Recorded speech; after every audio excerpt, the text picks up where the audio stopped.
Bem, pessoal, notícia boa do boletim da Fiocruz sobre os casos de Covid, gripe, vírus respiratórios, né? O famoso boletim da Fiocruz, ou boletim Infogripe, que a gente tem feito todas as semanas, né? Desde que começou a pandemia, a gente fazia quase diário, agora a gente está fazendo semanalmente, né?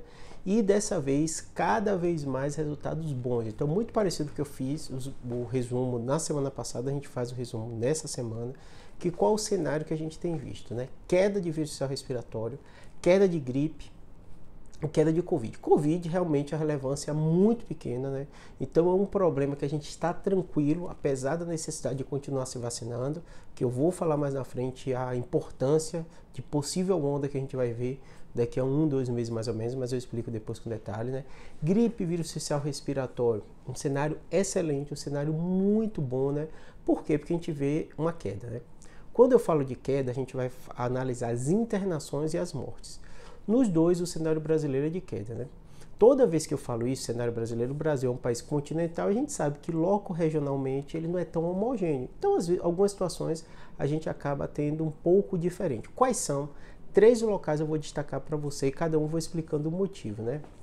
Região Sul, muito relacionada à questão das enchentes, né? As enchentes fizeram que mudasse o cenário, né? Por que as enchentes mudaram o cenário? As pessoas, né, saíram de suas casas, né? Condição sanitária piorou, condição alimentar piorou, né? Muito mais gente aglomerada, ou porque a casa teve enchente e foi para um abrigo, ou porque a casa teve enchente, está na casa dos parentes, dos vizinhos, né? A própria chuva, né, faz uma situação que a gente sabe, né? Queda de temperaturas depois, uma série de fatores, a imunidade das pessoas não estão se alimentando bem, o estresse, tudo isso fez aumentar um pouco, não é nada tão importante, né? Esses quadros de internação por problemas respiratórios agudos virais no sul, né? Vamos agora pular para outro cenário do norte. Norte também houve uma tendência de estabilização com discreta elevação, que é diferente do cenário nacional, né? Muito explicado pelo vírus influenza A. Então esse é o cenário porque no norte aumentou um pouquinho, e Minas Gerais que também teve uma tendência de aumento, né, mas também muito discreto, né? A Minas Gerais muito provavelmente também por causa de influenza, né?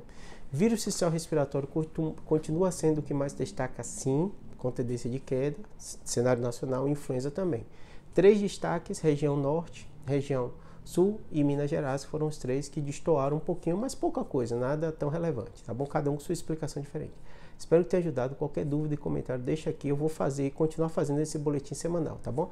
Eu falei que eu ia falar no final da Covid, porque a Covid realmente está muito tranquilo, muito tranquilo. Desde que começou a pandemia, o melhor cenário, tudo ok. Mas a gente sabe que, rotineiramente, todos os anos, pós o verão no hemisfério norte, né? Que ali vai ser depois de julho, mais ou menos, agosto, a gente aqui no Brasil viu um discreto aumento por causa das mutações que acontecem lá, o vírus circulando novamente, aumento aqui. É provável que isso aconteça aqui também dessa vez, com muito menos intensidade do que foi ano passado, do que foi no início da pandemia, mas deve acontecer. Daí a relevância de você estar se vacinando contra a Covid também com essa vacina nova, tá bom? Espero que tenha ajudado, abraço.